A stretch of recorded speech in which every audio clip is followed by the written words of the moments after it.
hijab dan mahjub. Oke, let's go. Assalamualaikum warahmatullahi wabarakatuh. Saya akan menyampaikan pengertian dari hijab. Hijab adalah ahli waris yang menghalangi ahli waris lain sebab memiliki hubungan yang lebih dekat dengan pewaris.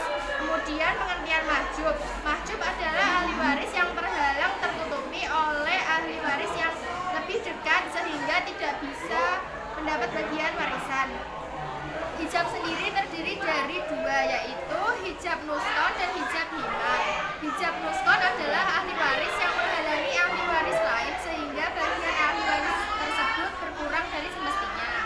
Kemudian yang kedua ada himan, adalah ahli waris yang menghalangi ahli waris lain sehingga tidak mendapatkan bagian warisan sama sekali. Kemudian penjelasan dari hijab himan akan dibacakan oleh teman saya.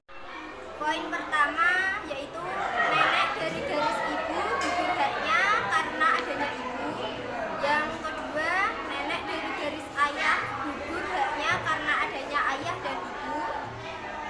Yang ketiga yaitu saudara seibu gugur haknya baik laki-laki maupun perempuan oleh anak kandung laki-laki atau perempuan, cucu laki-laki atau perempuan dari garis laki-laki, bapak dan kakak.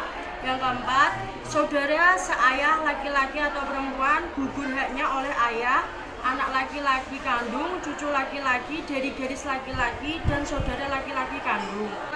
Kelima yaitu saudara laki-laki atau perempuan kandung gugur haknya oleh anak laki-laki, cucu laki-laki dan garis anak laki-laki dan ayah. Dan selanjutnya adalah jika semua ahli waris laki-laki ada semua, yang mendapat bagian ialah suami, ayah, dan anak laki-laki. Kemudian jika semua ahli waris perempuan dan ada semua, maka yang mendapat warisan ialah istri, anak perempuan, cucu perempuan, terus ibu dan saudara perempuan kandung. Dalil mengenai hijab dan mahjub ada dalam Quran surat An-Nisa ayat 12 yang berbunyi Bismillahirrahmanirrahim.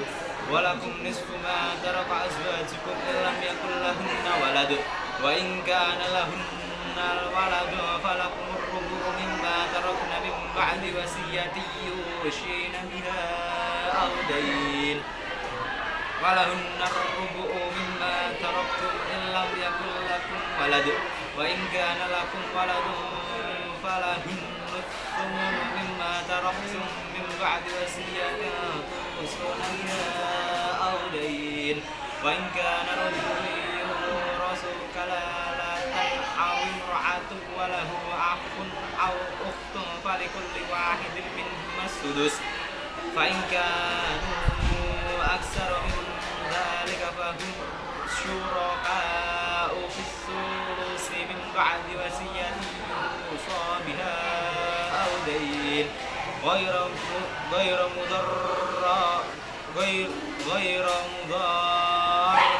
وصية من الله والله عليم حليم, yang artinya dan bagianmu suami-suami adalah seperdua dari harta yang ditinggalkan oleh istri-istrimu.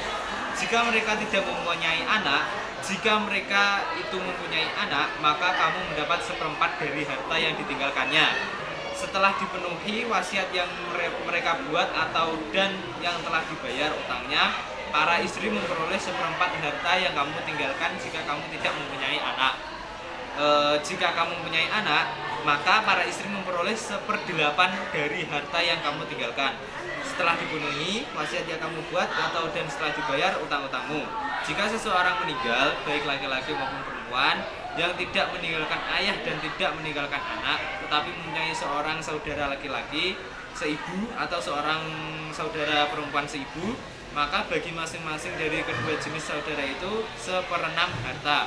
Tetapi jika saudara-saudara seibu itu lebih dari seorang, maka mereka bersama-sama dalam bagian yang 1/3 itu.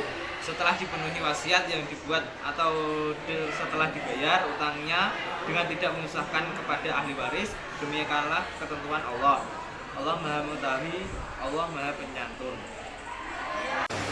Ya, Kemudian untuk yang berikutnya yaitu urutan pembagian antara saudara laki-laki kandung atau saudara laki-laki seayah sampai ke bawah, dan urutan paman kandung atau paman seayah sampai ke bawah. Untuk yang pertama yaitu saudara laki-laki kandung menggugurkan saudara seayah, baik laki-laki atau perempuan. Sini tuh maksudnya apabila terdapat saudara laki-laki kandung itu akan menggugurkan saudara laki-laki maupun perempuan yang seayah namun beda ibu. Kemudian yang kedua, saudara laki-laki seayah menggugurkan anak laki-laki saudara kandung. Nah, misal apabila terdapat saudara laki-laki seayah tapi beda ibu, itu akan menggugurkan anak laki-laki dari saudara kandung. Yang ketiga yaitu anak laki-laki saudara kandung menggugurkan anak laki-laki saudara seayah. Apabila terdapat anak laki-laki dari saudara kandung dan anak laki-laki dari saudara seayah, maka anak laki-laki dari saudara seayah itu akan gugur. Yang keempat itu ada anak laki-laki saudara seayah menggugurkan cucu laki-laki saudara kandung, yaitu anak laki-laki dari saudara seayah tapi beda ibu tadi itu akan menggugurkan cucu laki-laki dari saudara kandung apabila ada.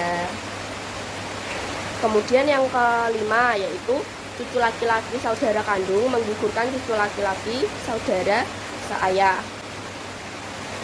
Jadi apabila masing-masing dari saudara kandung dan saudara seayah memiliki cucu, maka hak dari cucu laki-laki seayah itu akan gugur oleh cucu laki-laki dari saudara kandung. Kemudian yang keenam itu terdapat cucu laki-laki saudara seayah menggugurkan paman kandung. Apabila terdapat cucu laki-laki saudara seayah itu akan menggugurkan hak milik paman kandung. Kemudian yang ketujuh yaitu paman kandung menggugurkan paman seayah, yaitu apabila terdapat paman kandung kemudian ada paman seayah namun beda ibu, itu akan gugur haknya paman seayah karena adanya paman sekandung. Kemudian yang kedelapan yaitu paman seayah menggugurkan anak laki-laki paman kandung. Jadi apabila terdapat paman seayah dan anak laki-laki dari paman kandung, itu anak laki-laki dari paman kandungnya akan gugur haknya karena adanya paman seayah.